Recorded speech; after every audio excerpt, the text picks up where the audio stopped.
Hello. I really don't know where to start today. It's been a month or so, almost a month exactly, since I recorded an episode, and that's because I've been back to work and getting back into the swing of things and just have not had much time. And don't really have the time now either, but I feel like I need to voice my opinions at least, or post something that I guess helps draw attention to what's going on in the States and around the world in support of what's going on in the States right now. And I want to start by saying that if you have any opinion on what's going on in the States, if you talk about it at all with whoever, I hope that you've watched the full 10-minute video of George Floyd's murder. It's 10 minutes. That's not long in the grand scheme of things. And if you choose not to watch it for whatever reason, I think that you're hiding from the problem. And I get that there are many reasons not to watch it. And my opinion a couple days ago was that you don't need to watch it to understand. You know, we've seen this time and time again, and maybe you've watched one of these videos before where a black person is killed by the police for no reason. However, it's the fact that it keeps happening that's the problem. And if you're not continuing to watch these videos, then you're not feeling the full effect.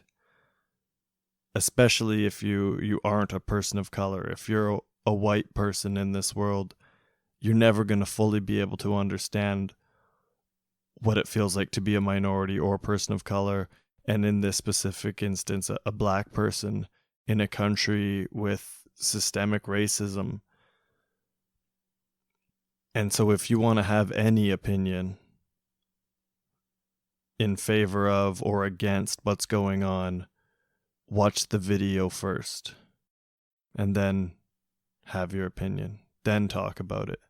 But you have to watch it. You have to see the brutality of it. You have to feel whatever it makes you feel before you can say anything. Because to not watch it is to not fully understand what's going on. And I'd like to think that anybody who watches it will be outraged. Should be outraged for sure. I've heard modern day lynching, and that is exactly what it was. He apparently was using a counterfeit $20 bill. The cops were called. He was in a car with two other people. They got the other two people out of the car. They were trying to get him out. They got him out. They cuffed him. They moved him off to the side. Everything was fine. And then they trying to put him in the cop car. A scuffle happens at some point with him in the cop car. And then he ends up on the ground, and an officer puts his knee on his neck. Another officer has his knee on his back. And he pleads for his life for multiple minutes. You know, he cries out for his mom at one point. And everybody watching knows that they need to take the knee off the neck. That's as simple as it is. This whole thing is fixed by taking the knee off and moving your knee to the ground. There's 4 officers there. I don't think they have to worry too much. He's handcuffed. Nothing is going to get out of hand. Yet the knee stays on until he stops saying words and starts making noises. And then it stays on when he stops making noises. And then it stays on when he stops moving. And then it stays on for a few minutes more.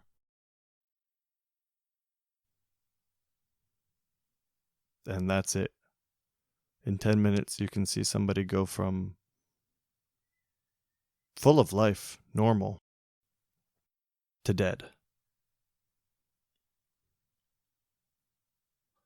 Over nothing. Without fighting. Helpless.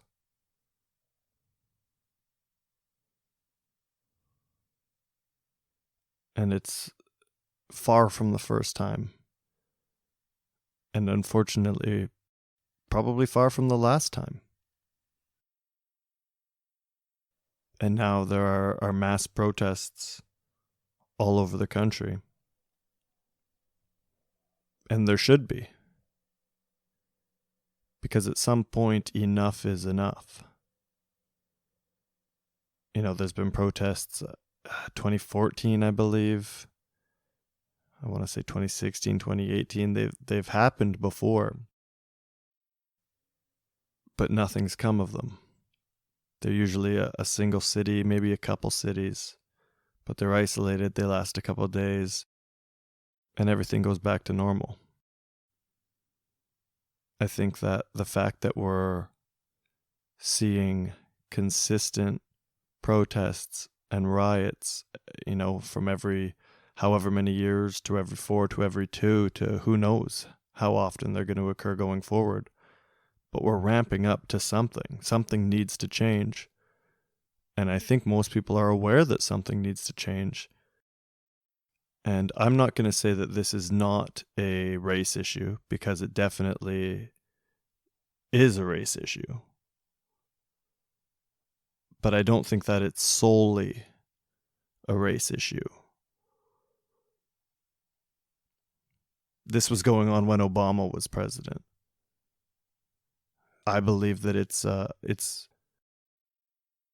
government issue. It's a authority and power versus those without.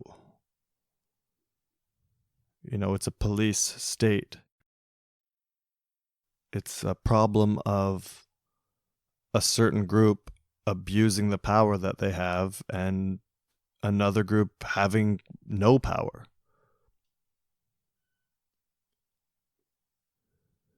It's like 2 people are playing a game, but one of them is making up the rules as they go. The other person is never going to win. And they might get little victories in the game along the way, but all of those are allowed by the person in charge.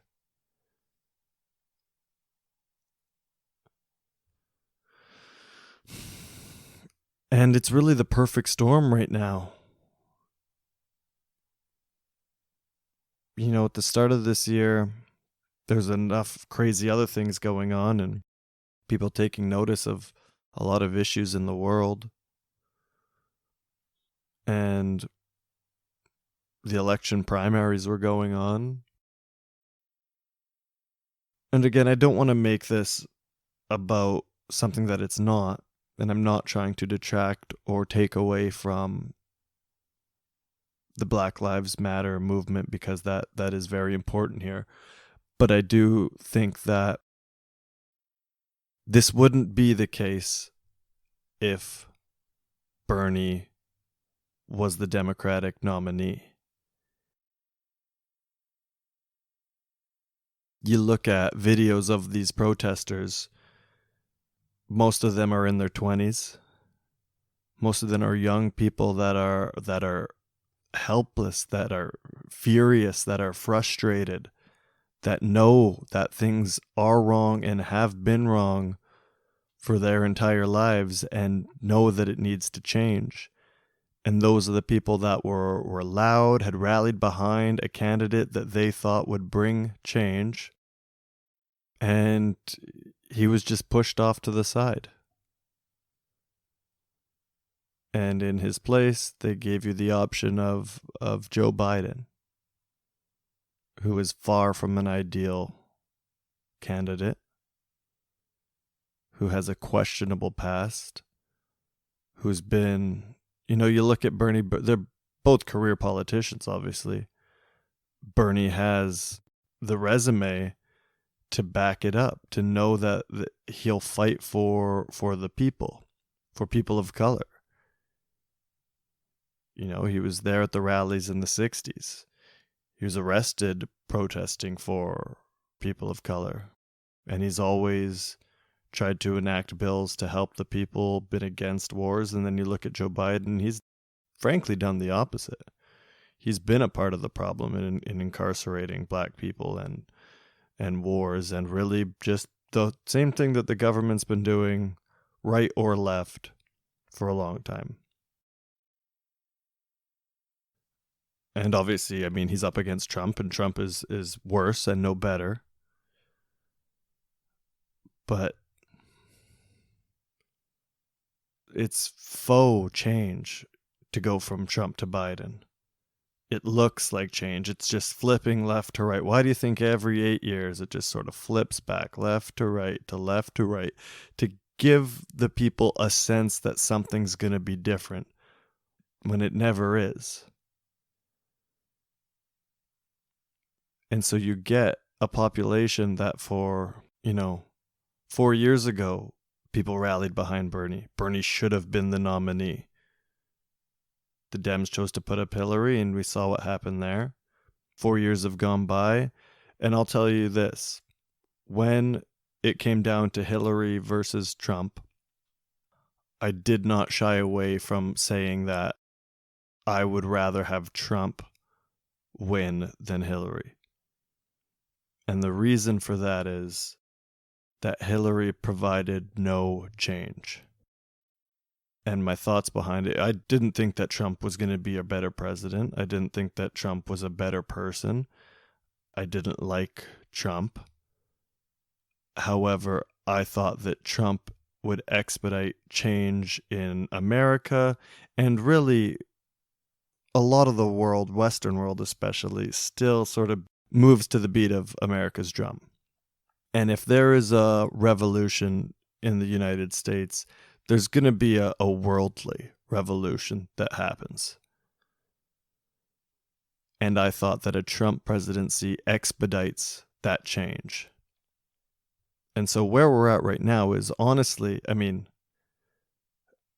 not that I want people dying and getting hurt or what happened to George Floyd happening. I did want the people to rally, to get together, to finally demand change, meaningful change that we see and feel, change that you can look at and be like, you know what? This time is different than this time. That point there was a point of change. I can't look at the start of Obama's presidency or his second term or the start of George W.'s presidency or his second term or Clinton or any of that. I can't look and see any point of real change. I do think Bernie would be a point of change. And Hillary wouldn't have been a point of change. And Joe Biden will not be a point of change. He won't. It'll seem like it because you get to go from Trump to Biden, but then you're just back to where it's been.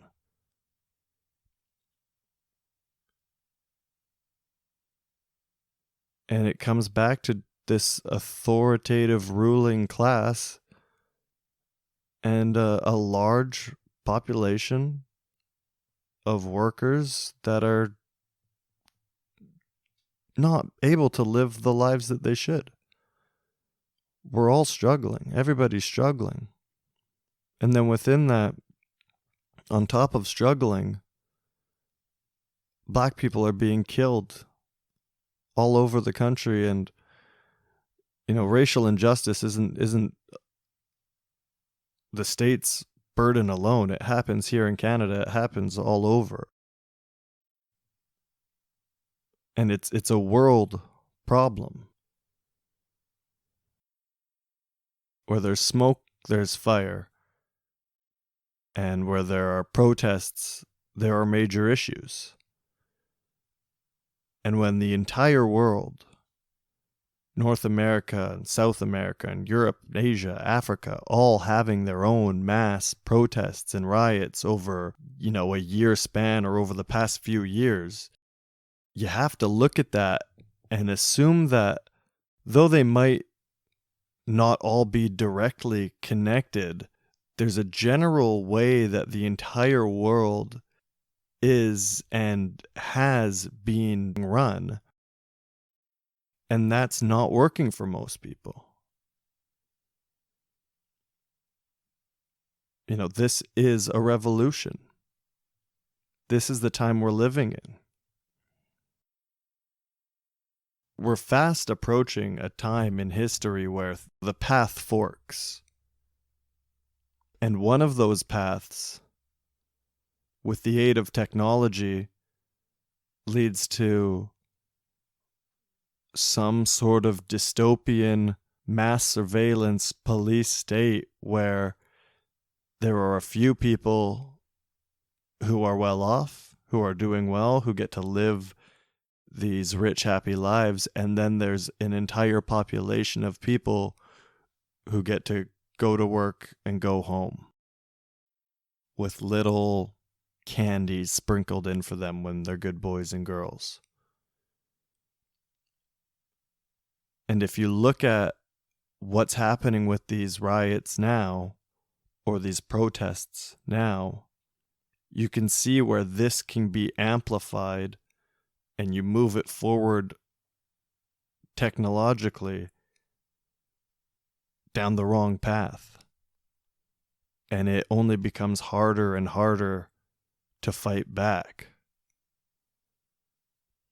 By the time we're in that dystopian world, it's too late. You're not going to be able to fix it once you're there. You need to prevent it from happening in the first place.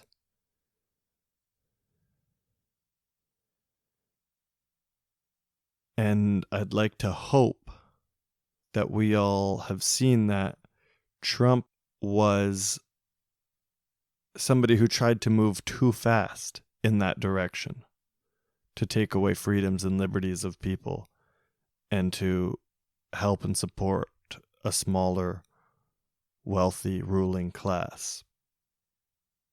And now we're aware, and we're not going to let it happen, and we're not going to let people who have been oppressed and exploited for, the beginning of this continent continue. African Americans, they were brought over as slaves, and this country was built by their labor, their slave labor. And then they were finally freed after 100 or so years, or 200 years, and then they were segregated and put into little pockets. And none of them had wealth, because all the wealth was with the white people that were slave owners before. And then they're stuck with no wealth and no food, and they're helpless, and then they've been continuously exploited and harassed and kept down over time. And the sad thing is, white people haven't cared. Other groups haven't cared because it hasn't affected them.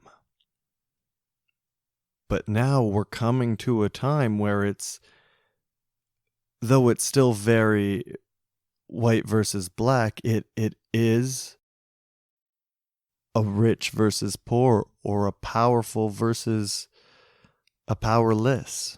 It's not that we're weak, it's that we have no power. and the other side has the power. And now everybody's starting to wake up.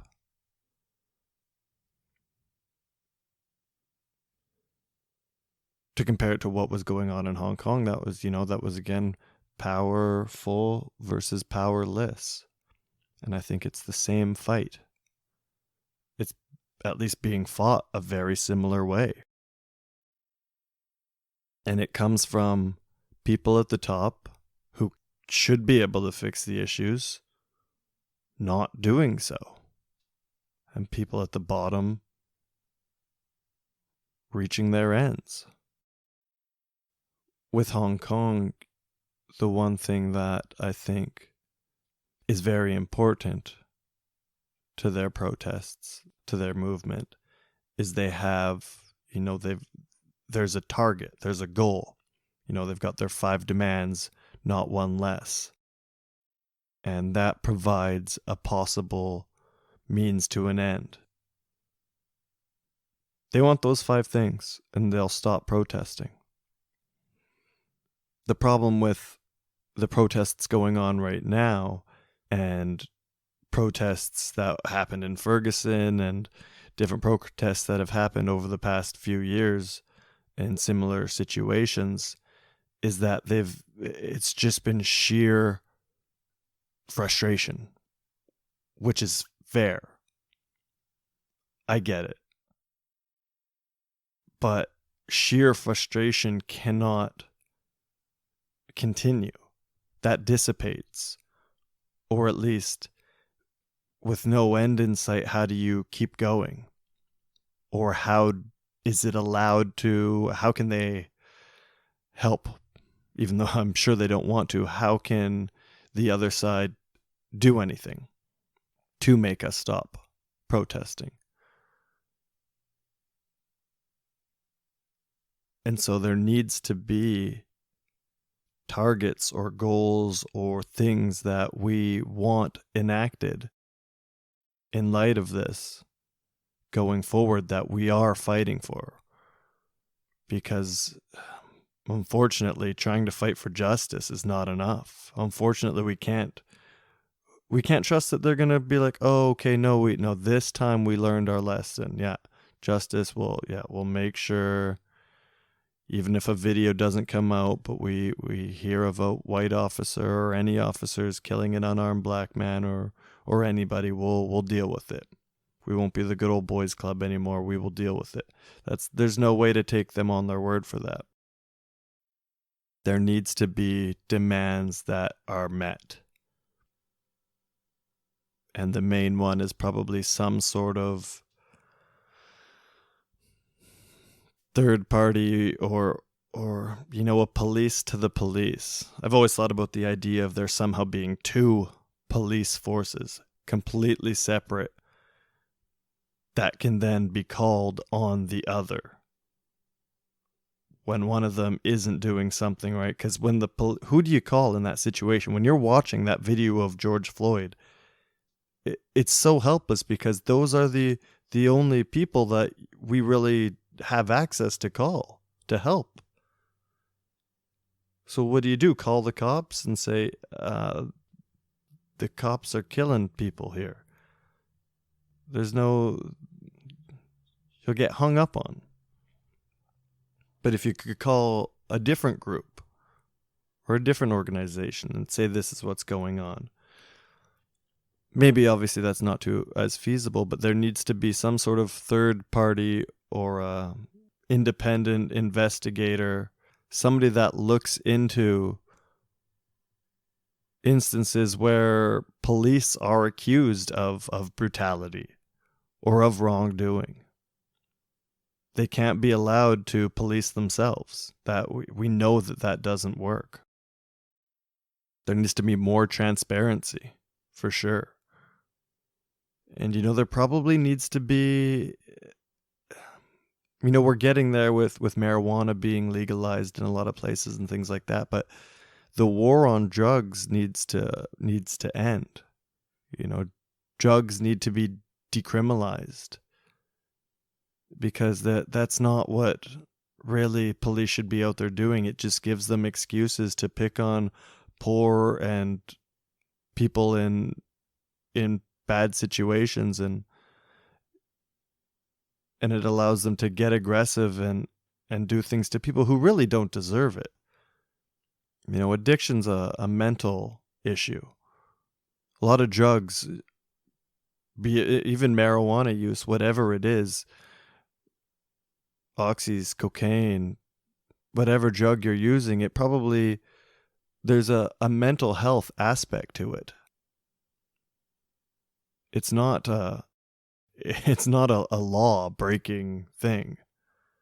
And to get police away from that, or harassing those people, or dealing with that, and get them focused on actual crimes that are hurting people, that would probably go a bit of a way, at least. Focus. Maybe that means money gets directed to mental health services as part of this. But I think decriminalizing, releasing inmates that are in there in jail because they smoked some weed, or they had some weed on them, or something like that. Again, it's just ways. It's a class thing. Again, it's a way to pick on people that don't have money and are down on their luck. You see people that get drug charges when they're rich. When they do have the money, nothing really happens. But then you've got, and again, it's mostly black men that were targeted with the war on drugs, that are sitting in jail for 20, 40 years to just possession. And it's insane. And I'm not even going to get into then what happens in prisons, but prisons, I'm sure, need to be reformed. I'm not educated on that at all, so I don't really know, but I know there's a problem there. And I hope these protests go on for another week, or 2 weeks, or a month, or however long it takes. I hope that there are people working behind the scenes, as I believe that there are, coming up with ideas, strategizing, figuring out what the demands of the people will be. We need a leader or leaders. Put it out there. See what everybody agrees on needs to happen. Come up with demands. And then don't stop until those demands are met. Because if we let this just simmer and die down, and we get back to normal, and we're like, oh, we'll vote this time and everything will change, nothing will change.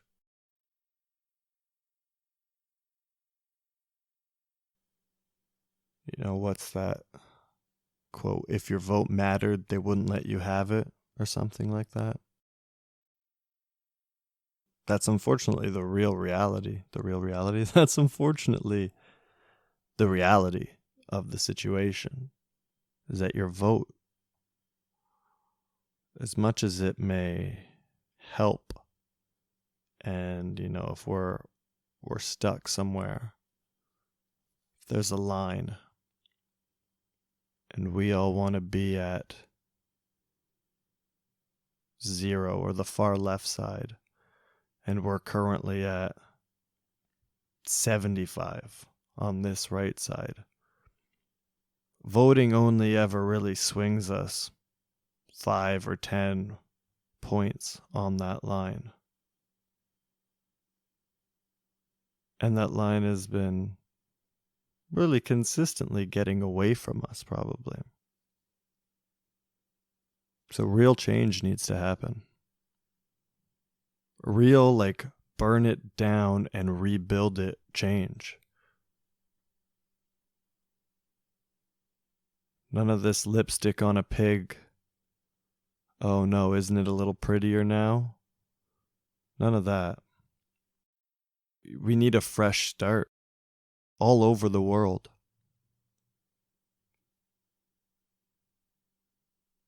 Again, that's why you're seeing the support for this protest, for these protests everywhere.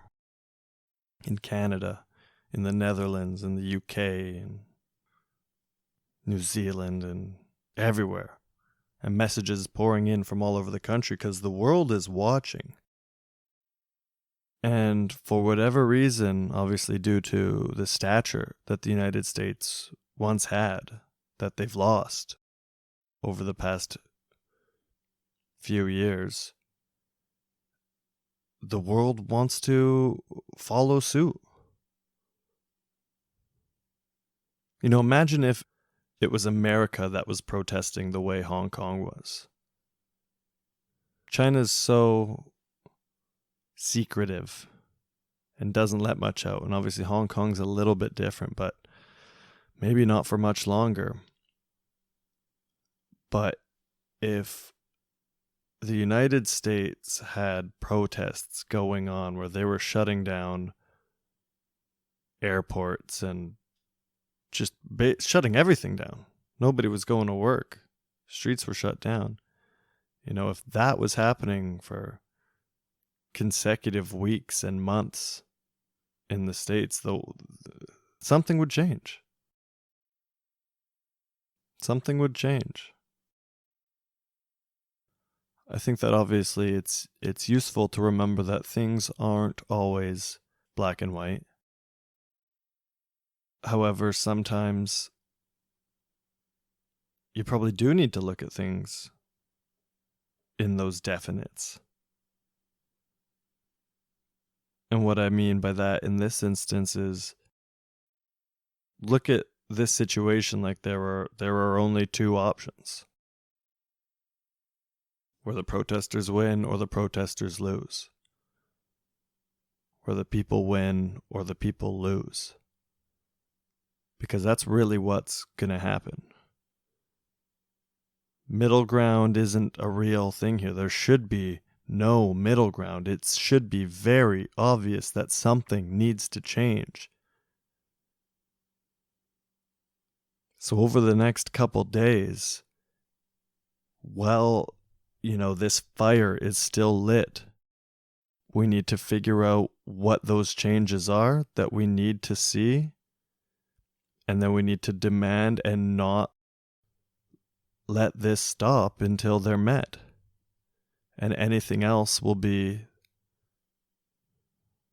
the people, the protesters, the African American community, the people of color, minorities. It'll be the oppressed losing. It'll be the powerless losing. And it'll be the powerful continuing to win if it's anything short of demands being met.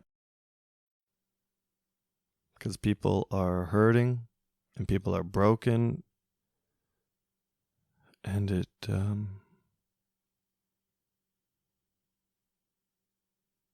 seems like simple asks. The George Floyd incident should never happen. The Ahmaud Arbery incident should never happen. How was that 3 months without those two guys that murdered Ahmaud Arbery?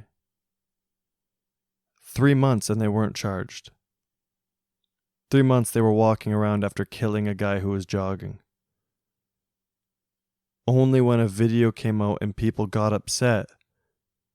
It makes no sense. And you can go through the names of black men and women who have been killed by police a lot of the time, or former police, like in the Arbery case, and nothing gets done until noises made. Like, how are murderers not charged until protests happen?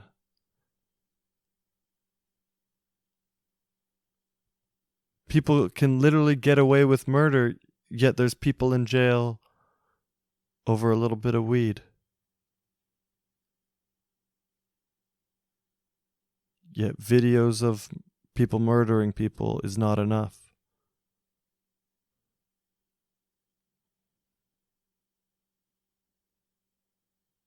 I read something great that I would like to say to anybody that doesn't agree with the protests, but I feel like I've probably lost, to this point, any listener that doesn't agree with the protest. That being said, if you haven't heard this or haven't seen this out there on the social medias, please post it, put it out there, or say it to people if you're having conversations about what's going on. You know, some people are saying it's horrible that an innocent black person was killed, but destroying property has to stop. When it's so easy to mix up those words a little bit and just say it's horrible that property is being destroyed, but killing an innocent black person has to stop. We all understand what's good and what's bad, or most of us do, but what people don't understand is where the priority has to lie. What has to be worse? The destruction of property and fucking Target and Louis Vuitton and these businesses, that doesn't affect anybody. Obviously, there are some private businesses and small businesses and businesses that are owned by people who are not crazy wealthy, and that's unfortunate.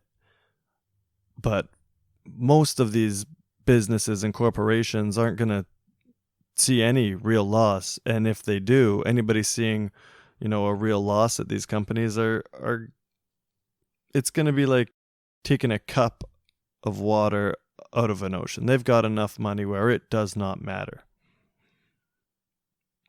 And I'm sure the community and people will rally to help rebuild private businesses and people affected by this that aren't the target. But at this point, everybody's got to take notice. Everybody's got to be made aware that something's got to change.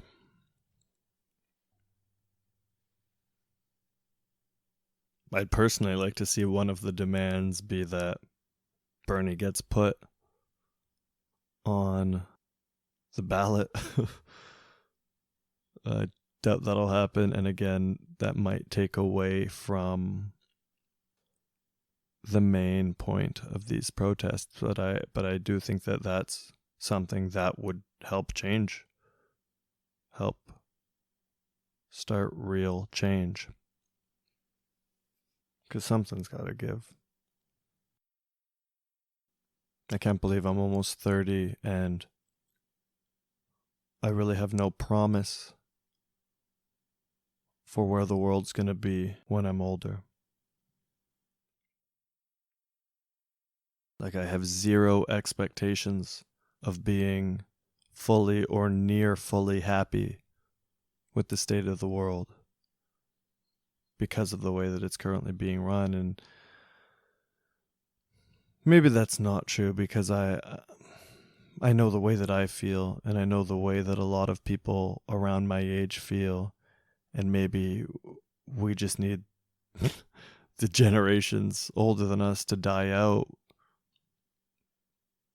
The world's a lot more connected with social media and with the internet, and that really helps probably fight racism, because you're not going to be ever born racist. If you just took babies of different races and ethnicities and put them together, they're not going to know. It's going to be no different for them. Racism comes from how you're raised. Racism comes from ignorance and not knowing and only ever experiencing one or two things and just not experiencing, in this case, black culture, or being brought up with people telling you that it's bad or it's evil or it's whatever. And at least with the internet, kids are on there at an early age, and they've got friends all across the world. They talk to people all across the world, and they see people of all different colors, shapes, sizes. you know, and that hopefully will help a bit, but I don't know. I don't know if that's going to help enough. Not when innocent people are still being killed with no real repercussions.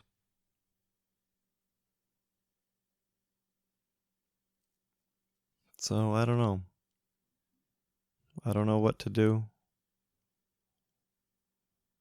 All I know is there's a fight going on right now. And I think honestly, every single person will be happy or at least not hurt by one side winning. And I think the other side will be detrimental to a majority of the population, because that will continue to hurt us.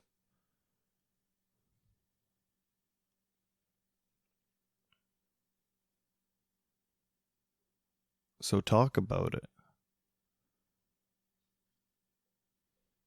I know that it's exhausting and it's a lot to follow, but it's got to be done, unfortunately. It's not going to go away. You can't hide from your problems, and when the world has a problem and you're a part of that world, unfortunately, those are your problems, whether you're directly affected by them or not. So talk with your parents, talk with your friends, explain what you're feeling, whatever it is, but bring it up and don't try to hide from it.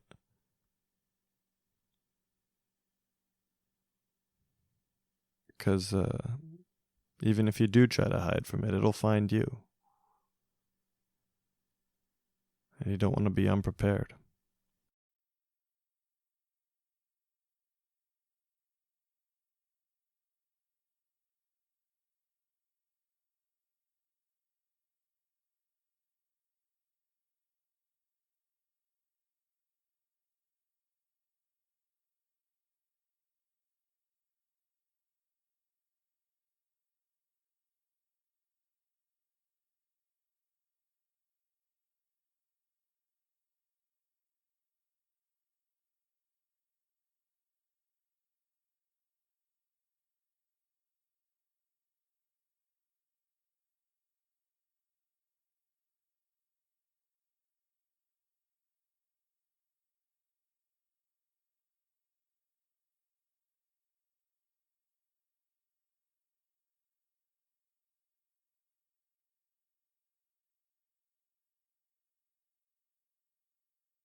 That was 8 minutes and 46 seconds of silence, which is how long that Derek Chauvin had his knee on George Floyd,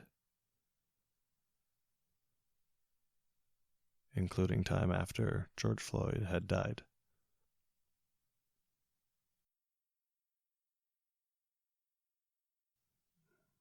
There's no excuse for that amount of time.